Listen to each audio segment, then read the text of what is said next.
Нови 1300 до 1400 вработувања се очекуваат да се отворат во технолошко-индустријските развојни зони до крајот на годината. Заклучно со минатата година во технолошко-индустријските зони се отворени 5100 работни места, а само годинава се креирани 1050 работни места. Директорот на дирекцијата за зони Виктор Мизо денеска го информираше премиерот Емил Димитриев, кој беше во посета на зоната во Бунарџик, дека во моментов се во фаза на преговори со неколку странски компании и очекува 2 до 3 од нив до крајот на годината да донесат позитивна одлука за инвестирање во Македонија. Премиерот Димитриев изврши увид во градежните работи на фабриката Хајтек и втората фабрика на белгиски Ван Хул.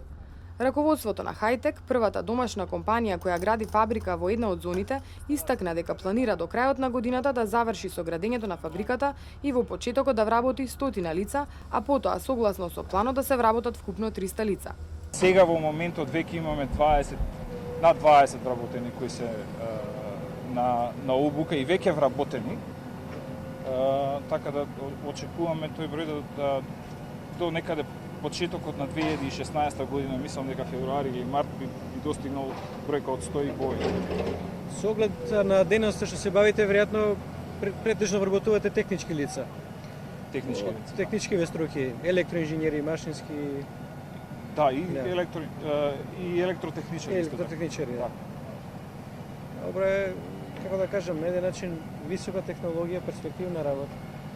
И е добар пример за македонска фирма што инвестира во зона.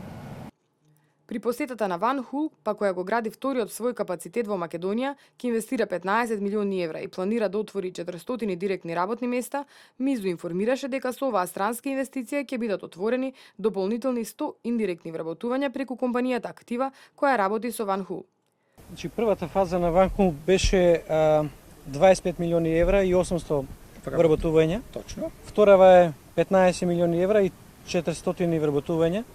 Значи се на се околу 1200 вработувања и 40 милиони евра инвестиција, а плюс ова што кажавте вториот дел, втори момент со ангажирање на нови вработувања во Актива и со проширување на капацитетот на Актива.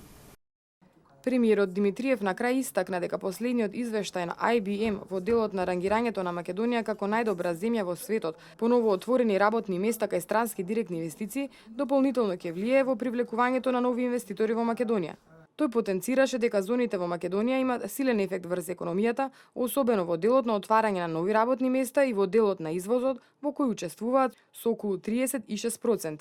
Директорот на дирекцијата за зони Виктор Мизо истакна дека во време на политичката криза, странските инвеститори само ги пролонгирале одлуките за инвестирање, но во ниту еден момент не донале конечна одлука дека нема да инвестират во Македонија.